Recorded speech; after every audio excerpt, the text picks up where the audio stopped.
This is day one for the shoot for the Chosen the series. We started about 1 o'clock. We ended around 5, a little after 5. Everything went really smoothly, which is always nice. The first few scenes we shot took place in Beast, which is a 1979 Camaro.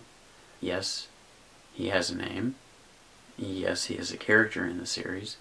And yes, he is a he. That kind of blows people's minds because they want to say she or her, but it took a lot of time to find a male Camaro. So I just like to take the opportunity to say thanks to Mom, who did spot him and pointed me in that direction. So thank you again.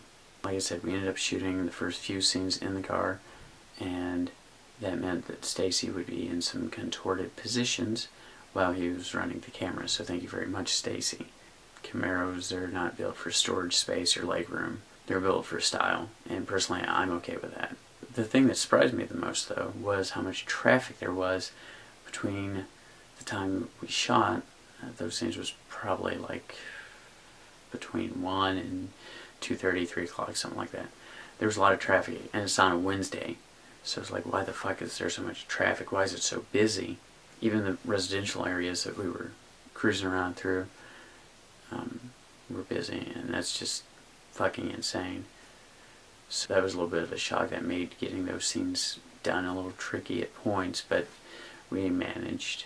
We ended up managing to get it done. We shot it during the day. It's supposed to be a night shoot. When I wrote it, I kind of thought I would actually shoot it at night because downtown Lee Summit is really very well lit. I don't know how the new camera I've got would have worked with available lighting there. That's something I need to test on in the future. But downtown Lee Summit, it's dead after a certain time, so that was kind of what I had in mind. However, with Meg having maybe like a 30-minute drive just to get here, it seemed rude to have late shooting time when it would be easier to just, I say easier now, but I haven't actually gone through and done it for this shot yet. So it didn't really seem right to schedule a late shoot time just so we could get that, because then she's looking at a half-hour drive to get here, however long it takes to film, and then another half an hour getting back, and by that time it's really early in the morning, and driving sleepy or driving while you're tired is no better than driving drunk. So I couldn't justify doing that. Now if she lived within the same block or two, or even a couple blocks, or 10 minutes, that's not a big deal. I would definitely been knocking on the door like, hey, let's do this, let's get out there, get a couple of scenes shot, we're good, let's go. In this case, though, if there's any real traveling done, if I had to, if I absolutely had to get the shot, I would. But in the same breath, I would want to make sure I was able to offer her, or whoever I would be shooting this late night shot with, a mattress in the front room or something so they could crash, so they don't have to drive home tired. They can crash and head back out the next day. So that took care of the first couple of scenes. The last scene we did took the remainder of the time, and it's just one scene, but when you see it, I think it's going to be one of those scenes that behind the scenes is very, very effects heavy, just because of the nature of it. We did multiple takes just for coverage, and it was necessary. The scene has 3 me's in it at any given time. 2 of us actually share the screen with Meg, so that required quite a few takes on that. Not to mention the fact that I decided that I didn't want the other me just standing there. I wanted him in motion.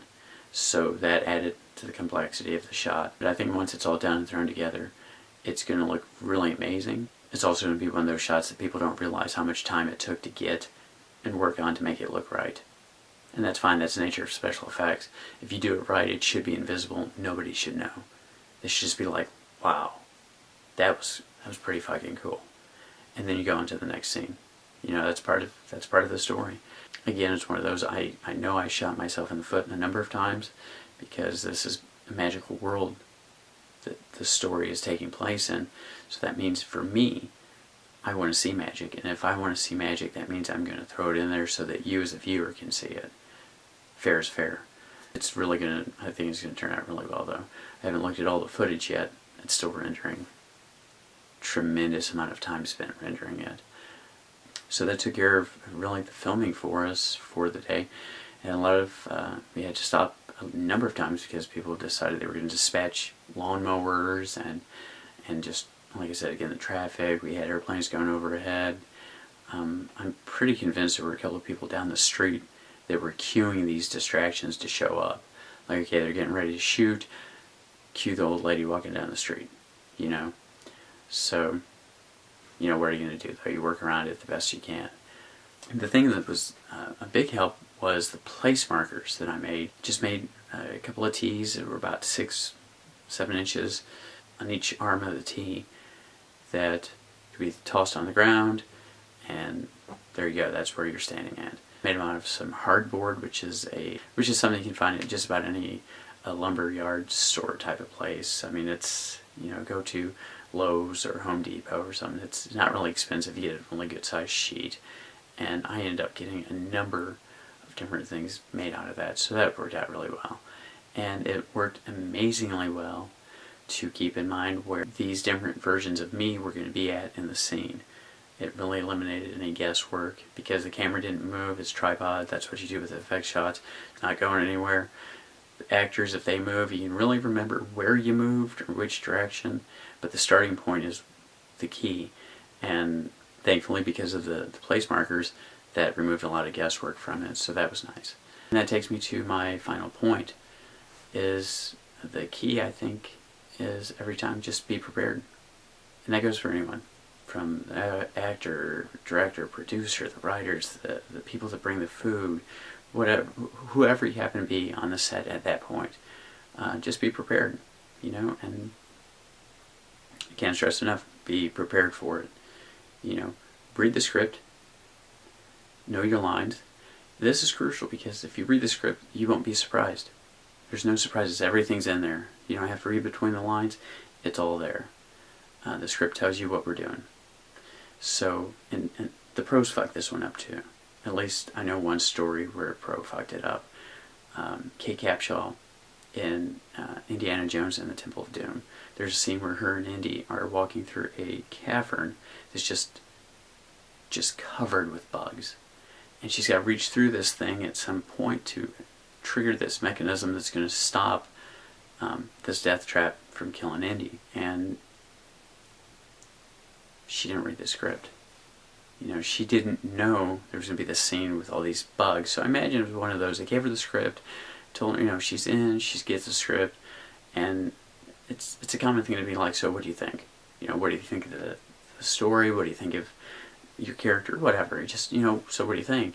Oh, yeah, I liked it. It was good. Okay, good. You read it then. Yep. The day of shoot shows up.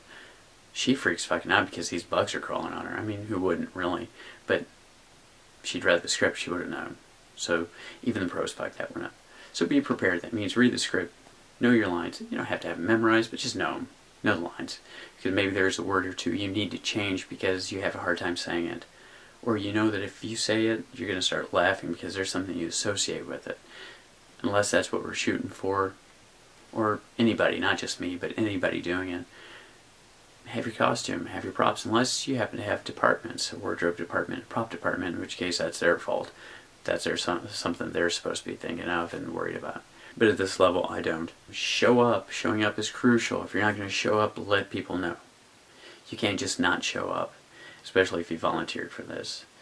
You have to let people know, I'm running late, or I'm not going to show up. Thankfully, so far everyone I've been working with has been really great. If they're going to run late, they let me know. Thank you, because if you're running late, there may be something else I can do that I was going to do later on that I can do now because I know you're going to be late, so I can get that knocked out. Continuity is everyone's problem. If you don't take pictures of yourself in the costume, make sure someone does, or you take notes, especially when it comes time for like battle wounds and scars and blood and all that. Make sure, if you don't take the picture of it, make sure someone does. It's crucial, that way we don't have like one scene this entire side of your face is just covered in blood, and the scene that takes place like 2 or 3 seconds later, nothing. You know, you gotta keep continuity in mind, so that's key all the time. There'll be fuck ups, there'll be slips, but nothing, you don't want glaring. Like an earring, people are watching that closely, they deserve to find it.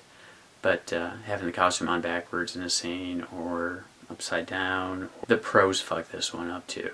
So, unfortunately, at the indie level, people will tell us because they can approach us. I really don't have the luxury of going up to the pros and telling them, hey, you fucked up in this shot, because I can't get past their security. But because we're indie level, people can and will tell us we fucked up. Even if we didn't fuck up, they'll tell us we fucked up, so keep that in mind. That just goes back to be prepared. Know the script. Read your lines at least. Know the lines. Know the character. Be in costume or have costume with you or whatever. And stay hydrated. If you can't have a good breakfast, have a power bar. I can't push that enough. So I think that's it. Really, day one went really well. I'm looking forward to getting all the footage edited together and seeing where we are with that. Thank you.